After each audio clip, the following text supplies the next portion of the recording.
More than a year after the wildfires that ravaged Maui and killed 102 people in Lahaina, a PBS documentary series is taking a hard look at what happened that day. Our Eddie Dowd has the details.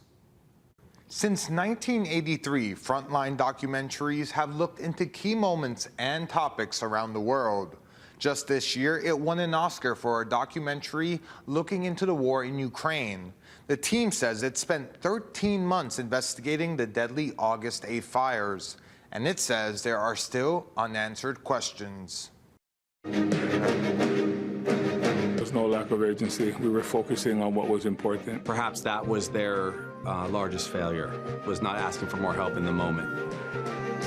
The one-hour documentary looks at the breakdown in the government's response that day and what lessons can be learned from Lahaina. For example, roadblocks as the fire spread. And downed poles and potentially dangerous power lines, police ended up closing several intersections, worsening traffic on main evacuation routes.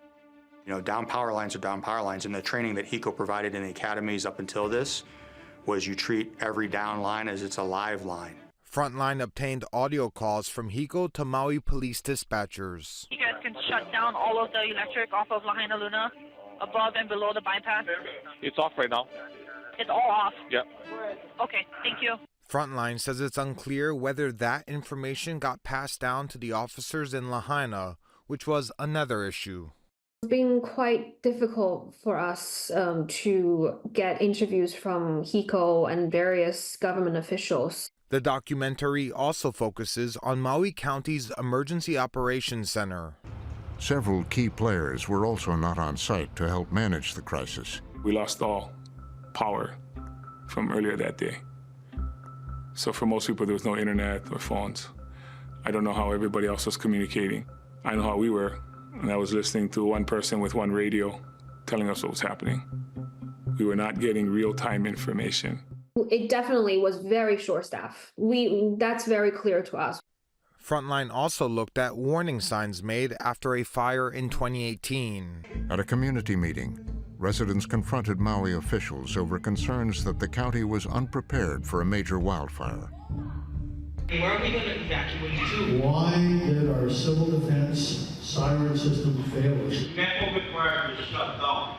I think the question that you're asking is, why didn't Maui activate earlier during the fire and have all hands on deck? And I think that was the communication deficit, and it was tragic. That's just obvious to all of us.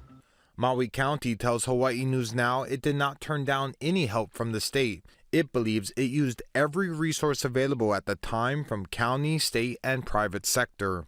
It points out that the winds were so strong that day that air assets were grounded.